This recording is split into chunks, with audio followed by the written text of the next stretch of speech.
Haryana BJP प्रदेश अध्यक्ष मोहन लाल बड़ोली और Rocky Mittal वाले केस में जो है एक बड़ा खुलासा हुआ है। ये खुलासा पीड़िता महिला को लेकर हुआ है। खुद को इस केस में पीड़िता बताने वाली महिला को लेकर एक खुलासा हुआ है। दरअसल वो महिला शिकायत करने वाले दिन से पहले जो है होटल कसौली में जाकर कुछ सबूत जुटाने भी गई थी। वहां जाकर उसने सीसीटीवी की रिकॉर्डिंग भी मांगी और साथ ही गेस्ट एंट्री वाले रजिस्टर की कॉपी भी मांगी। तो ये महिला वहां शिकायत कराने से पहले कसौली होटल जाकर आई, जिसके बाद उस महिला ने जो है शिकायत दर्ज कराई है।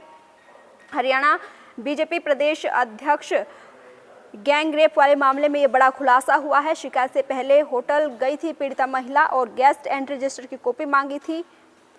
केस दर्ज करने से पहले वो कसौली में उसी रोज कॉमन होटल पहुंची, जिसके कमरे में उसने गैंग रेप के आरोप लगाए। सूत्रों के हवाले से इस बात का पता चला है कि होटल जाकर महिला ने 3 जुलाई 2023 की सीसीटीवी फुटेज भी मांगी। इसके अलावा उसने वहां आने वाले मेहमानों के गेस्ट एंट्री रजिस्टर भी दिखाने को कहा। हालांकि होटल पॉलिसी की बात कहकर स्टाफ ने उसे ये सब देने से मना कर दिया और इसके बाद 13 दिसंबर 2024 को उसने कसौली थाने में शिकायत कर दी है। ये केस इस वक्त देखिए हरियाणा और हिमाचल दोनों में ही लाइमलाइट में बना हुआ है। इस केस पर सभी की निगाहें टिकी हुई हैं क्योंकि हिमाचल से इस केस के तार जुटे हुए हैं। ये हिमाचल में इस केस का होना बताया जा रहा है। गैंगरेप जो हिमाचल के कसौली के एक होटल में होना बताया जा रहा है। तो शिकायत को मजबूत करने के लिए क्या महिला सबूत जुटाने के लिए पुलिस के लिए वहां पहुंची थी। पुलिस अनुमान लगा रही है कि गैंगरेप की शिकायत देने से पहले महिला होटल जाकर पुख्ता सबूत जुटाना चाहती थी और वो चाहती थी कि उस दिन की सीसीटीवी फुटेज भी पुलिस को शिकायत के साथ दे, जिसमें वो उसकी सहेली और मोहनलाल बड़ोली और रॉकी मित्तल नजर आ रहे हैं। इसके अलावा गेस्ट एंट्री रजिस्टर के जरिए वो इस बात को पुख्ता करना चाहती थी कि बड़ोली और रॉकी उसी दिन होटल में ठहरे हुए थे।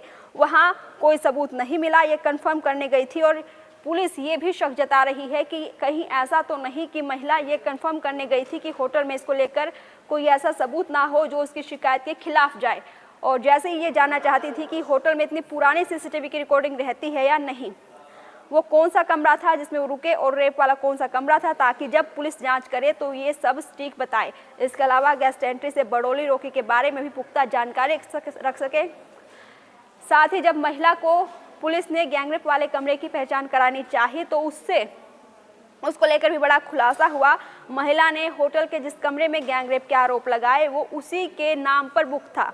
यही नहीं, एफआईआर के 10 दिन बाद जब पुलिस दोबारा उसे होटल लेकर गई और गैंगरेप वाला कमरा दिखाने को कहा तो कभी किसी को तो कभी किसी दूसरे कमरे में रेप और शराब पिलाने का दावा करती रही। क्योंकि मामला 1.5 साल से ज़्यादा वक्त बाद दर्ज हुआ है तो ऐसे में पुलिस ये भी मान रही है कि उसे याद ना हो, इसलिए पूरे मामले की गंभीरता से जांच की जा रही है।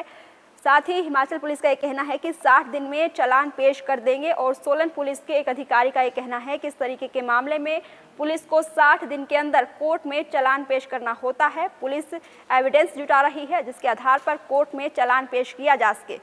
सरकारी होटल में गैंगरेप और उसमें भाजपा के प्रदेश अध्यक्ष पर आरोप की वजह से अब कोई भी अधिकारी खुलकर कुछ नहीं कह रहा। इस मामले में गैंगरेप पीड़िता की सहेली ने भी कल कॉन्फ्रेंस में बड़े खुलासे किए थे। उसने कहा था कि कसौली के होटल में सिर्फ सिंगर रॉकी मित्तल से मिली थी। वो ना तो मोहनलाल बड़ोली को जानती है, ना ही उसने वहां उन्हें देखा।